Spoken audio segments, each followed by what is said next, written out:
If your fantasy football league is competitive, these are the top 12 picks in your draft. This is exactly how round one should go, in my opinion. I'm weighting this a little more wide receiver heavy. I think most competitive leagues start 3 wide receivers, or if you're playing on Underdog Best Ball, DraftKings Best Ball, stuff like that, wide receivers are weighted a little more. But if you're in a 2 running back league, 2 wide receiver league, then I'd weight the running backs a little bit more. But let's get right into it, okay? Tyreek Hill is number 1. Now, if he didn't get injured at the end of the season, he rolled his ankle in week 14 against the Titans, he would have probably finished averaging 26, 27 points per game. He was averaging 26.1. That gave the chance for CeeDee Lamb and CMC to make it look like it was close last season and actually even to surpass him in fantasy points. He's clearly the top guy. He had by far the best yards per route run in the league at 4.15. For perspective, CeeDee Lamb is at 2.9, and he was like 8th in the league. CeeDee ran 641 routes compared to Tyreek Hill only getting 448. So if he gets anywhere even near 500, I mean, this dude's going to break fantasy, drop 2,000 yards and like 15 touchdowns. In my opinion, he's just very clearly the 101 here. With the second pick, I'm going Christian McCaffrey. He's just favored to score a touchdown every single week. There's really just no debate there. The offense is top 3 in the NFL. He's going to do his thing. I mean, we don't need to discuss too many things about CMC. I didn't see any signs of him falling off last year, so I wouldn't see why that would happen now. If anything, it was his best season besides that one crazy year in 2019. Third is going to be Justin Jefferson, and I know that might be a little high for some people that J.J. McCarthy is his quarterback, but when he played those final 4 games last season off the hamstring injury with backup quarterbacks, he still averaged 22 points per game. This offense wants to be the most pass-happy in the entire league, and if McCarthy's any type of decent, I think he's going to be able to find him 8 to 10 times a game. He's going to definitely get like 12, 13 targets a game. But he really didn't drop off too much when he lost Kirk Cousins when he finally got back from the hamstring injury. So I am pretty high on Jefferson, which means that CeeDee Lamb is going to be 4th. Now, I mentioned before that CeeDee did run pretty hot, ran a ton of routes, got a ton of targets. I still like him. The Cowboys obviously didn't sign any wide receivers. It's Brandon Cooks, Jalen Tolbert, those guys. Maybe they get like a Michael Thomas or something, but whoever it is, CeeDee's still going to dominate. But I just prefer the talent of Tyreek and Jefferson. There's not much of a difference, though, between Jefferson and CeeDee, so pick whichever one you want there, but I lean Jefferson. With the 5th overall pick, I'm really torn here, but I'm going to go with Amon-Ra St. Brown. The model of consistency is going to get you like 19, 20 points every single week, and he has some sneaky upside. Last year, he actually was 3rd in the league with 25 red zone targets. Pretty surprising stuff. He had 10 touchdowns. I could see like 12 plus this year. So he actually does have a little bit more upside than we give him credit for. He kind of just gets a lot of receptions, doesn't, run too far downfield. But in the red zone, in a high-powered offense that's going to see a lot of goal line work. I mean, David Montgomery and Jahmyr Gibbs already stole a lot of touchdowns last year, so maybe they go slightly, and Laporta did too, so maybe they go slightly more in Amon-Ra's favor. I think there's sneaky upside there. Now, number 6 is Ja'Marr Chase, and you're probably thinking, why is Amon-Ra above him?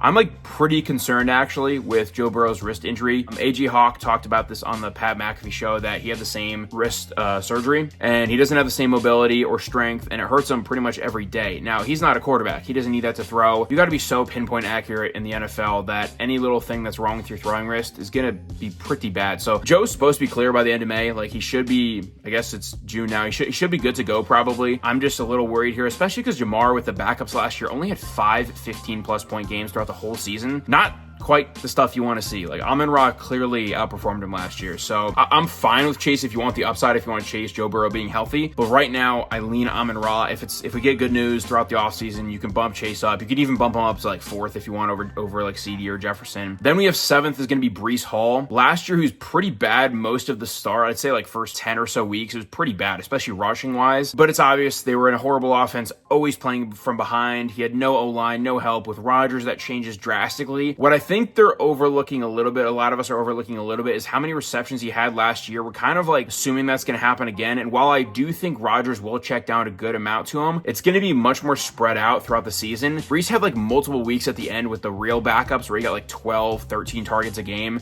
and caught like 8 to 10 of them every time. I don't think we'll have those types of weeks anymore. I think his over-under most weeks is probably like between 3.5 and 4.5 receptions. That would be my guess. So super explosive. I do think he's the second best running back in the NFL, right behind Christian McCaffrey. So love the talent there. And we got to remember, guys, the first like 10 weeks of the season, he was coming off ACL. So ACL plus horrible offense, plus horrible offensive line, still finished as the RB2. Can't really ask for much more. I think he'll be great this year. That brings us to pick number 8. It's going to be Bijan Robinson. The gap between them is pretty much just that Hall has a more secure workload as the RB1. I think that Algier, I know Arthur Smith is gone, but But Algier is not complete cheeks. Like, he's actually okay at football. So I think he'll still get some work. But Bijan's obviously going to get the bulk of the work. I still think he could average 20 points a game type of thing.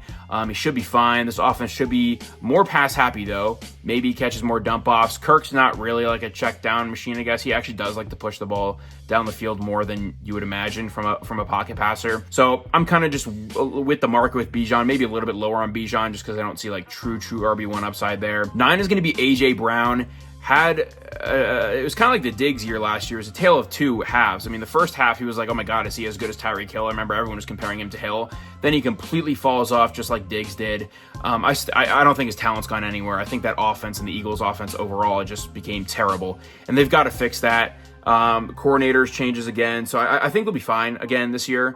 But I have him very close with my number 10 pick. You can flip-flop this either way, but Garrett Wilson, I absolutely love at my number 10 spot. I think that Aaron Rodgers and him are going to have that elite connection where he force feeds them like 8 to 10 receptions a game, probably like, in the 10 to 13 target range, sometimes even more. And especially near the red zone, we've seen that Davante Adams roll with these elite route runners. Rodgers loves to go to them in the red zone. He's not one of those guys who only looks for the big dudes like Lazard or I guess like Tyler Conklin and stuff on the Jets. I think that Wilson's going to kind of do his thing. That brings us to number 11, Jahmyr Gibbs. This is where it gets like you can kind of pick anybody at this point because there's like such a tier break, I think, after Garrett Wilson. Jahmyr Gibbs is like still good, obviously, but the coaches and the ownership are saying that they're going to give him more work this year.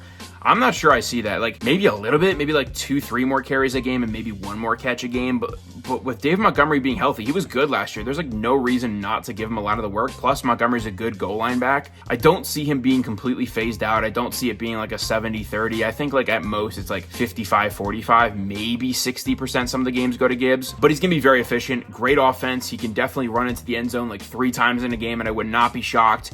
Only 7 running backs had more receptions than him last year, so that's why I'm also kind of like, I don't know how much more work you can really give him in the receiving game. Plus, they already have Laporta and Amon-Ra for the short to intermediate routes. So just kind of one of those things where I think it's more coach speak, but I think he's still a great player, super talented, great offense. Now, number 12, to finish it off, there's a lot of options. There's like Puka Nacua, Drake London. I know a lot of people like Marvin Harrison, Jonathan Taylor, Saquon, all those guys. I'm going out of the box here. I'm going to go Davante Adams. I know it's very, frowned upon to draft 31-year-old receivers this early, but I don't think Gardner Minshew is a downgrade. I think he's kind of an upgrade. He really vibed with Michael Pittman last year and just force-fed him game after game after game, and he was getting like 10 targets every single game. Now, Davante is much better than Michael Pittman. No matter what you think of like the production from Davante last year, which by the way wasn't actually that bad. It was like 8 touchdowns, 1,100 yards. It was fine. He is still a top 3 receiver skill-wise in the NFL. I think he has fallen off absolutely none. Like his skill, his route running ability translates so well throughout age, kind of like Keenan Allen. He's not reliant on just burning defensive backs with his speed. So I think he's still great. And I think that Gardner Minshew is going to be able to force feed him 12 targets a game, and I think there'll be some positive regression. He had the second most red zone targets in the league, the most air yards in the league. It's just Jacoby Myers kind of got randomly like super lucky at a lot of points, and now they have no Josh Jacobs. I know they want to get him the ball. I really think this is a bounce back for Davante. A lot of people may not like it. You may want to get the younger guys like Puka. I'm totally fine with that, but I do think Davante's in a great spot here. So that's how round 1 should go in my opinion. I'm going to go over round 2 next and any types of fantasy football videos. So leave a like, comment what you want to see next, subscribe, and I'll catch you guys in the next one. Peace.